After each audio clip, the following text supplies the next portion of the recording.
Hi, I'm Brandon, a physical therapist at Heartland Orthopedic Specialists, a department of Douglas County Hospital.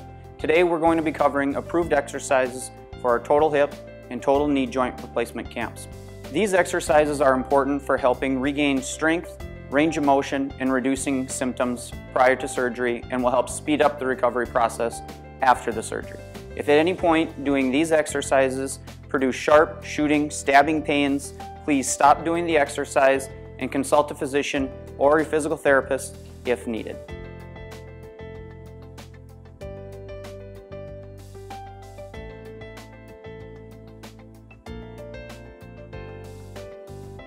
We're going to start by bringing the toes and the feet up towards the ceiling, push the foot and the toes away from you, and then repeat at a nice, quick pace to aid in increasing blood flow, circulation, and helping to reduce your risk of blood clots.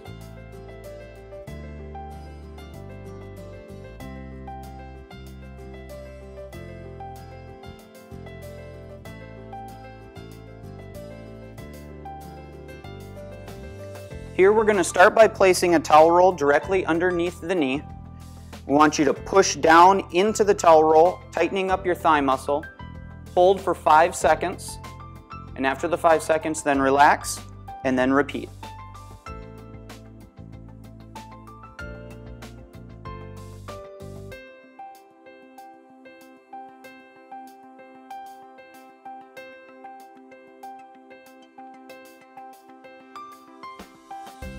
Here we're going to start by squeezing your buttocks together.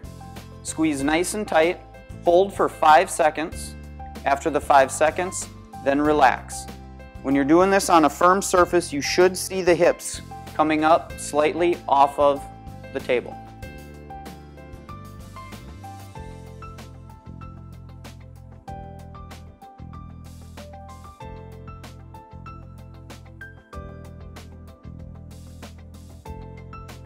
For this one here, what we want to do is start off by first sliding over a little bit to give yourself adequate room on the bed.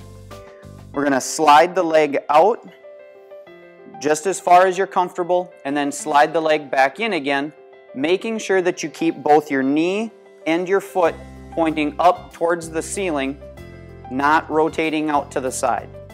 Just at a nice steady pace. You do not need to hold, but just back and forth. If you have difficulty sliding the leg on the bed, place a plastic sheet, a sheet of cardboard, or a cookie sheet underneath your leg to help reduce the friction.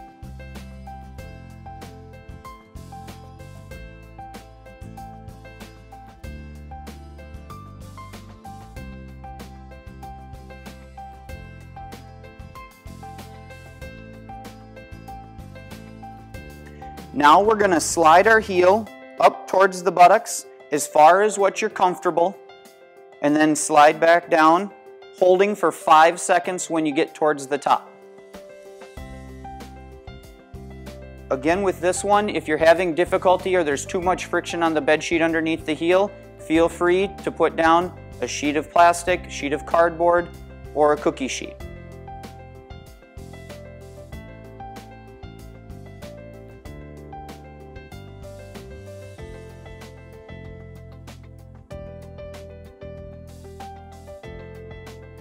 For the short arc quads, we're going to place a bolster underneath the knee. This is something that we're looking for about 6 to 8 inches in diameter. Things that you could use for this at home would include rolled up blankets, rolled up pillows, cylindrical Tupperware, coffee cans, anything that's approximately this size. We're going to keep the back of the knee on the bolster throughout the exercise.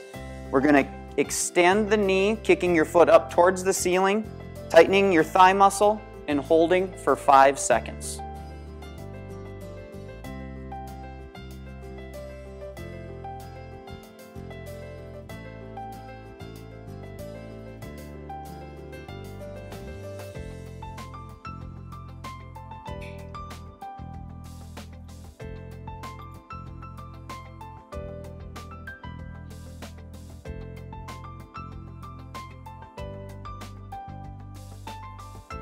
For this exercise, we're going to have you scoot forward towards the front third of the chair. Then we're going to slide the surgical foot back as far as what you're able to bring it. Hold for 5 seconds, and then slide it back out. Again, holding for 5 seconds, and then repeating, trying to go a little further each time. If you're having difficulties due to friction underneath the foot, you can certainly put a washcloth or something underneath the foot to help reduce the friction.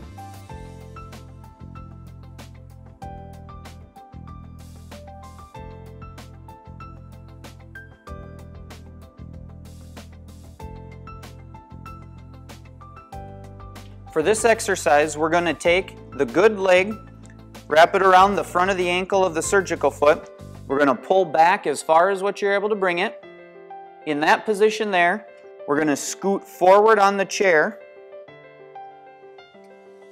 Again, just applying more overpressure, pushing it as far as what your knee will allow you to go, holding for 10 seconds, and then after the 10 seconds, then you can scoot back into the chair or release the foot, relieving the tension in the knee.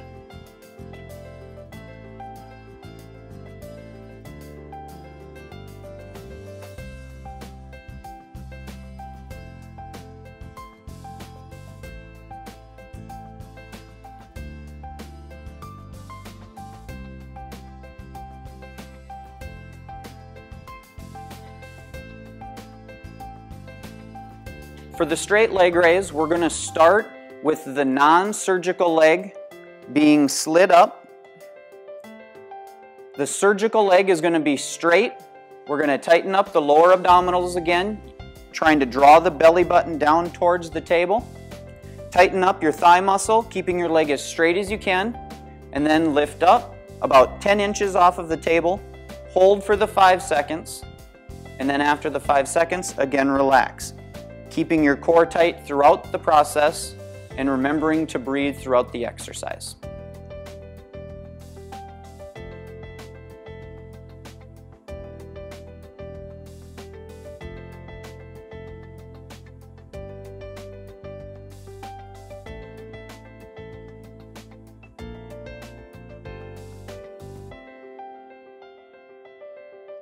Now we're going to scoot forward to the very edge of the chair.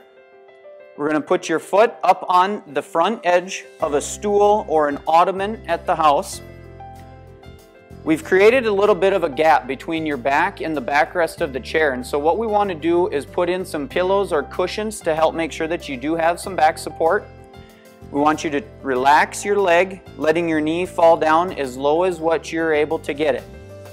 You want to make sure that you keep your leg relaxed and your foot relaxed. We don't want your toes pointing up towards the ceiling. Keep those relaxed to get a better stretch in the knee. For this exercise, we're going to hold for 10 minutes. If you want to do this with a little bit of overpressure, you can also add an ice pack or a little bit of weight to help press down in hopes of regaining full knee extension.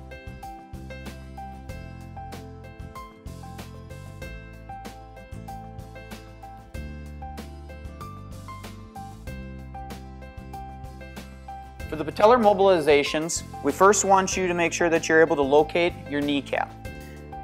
We locate the top border and then also the bottom border, and we're going to glide up and down in a gentle manner, not expecting a great deal of movement, but you should feel a little bit in the kneecap.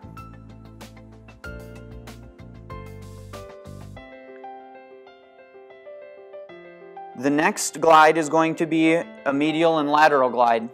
And here we're going to locate the inside border and then the outside border of the kneecap, and then doing the same thing with a gentle glide in each direction, repeating 20 times.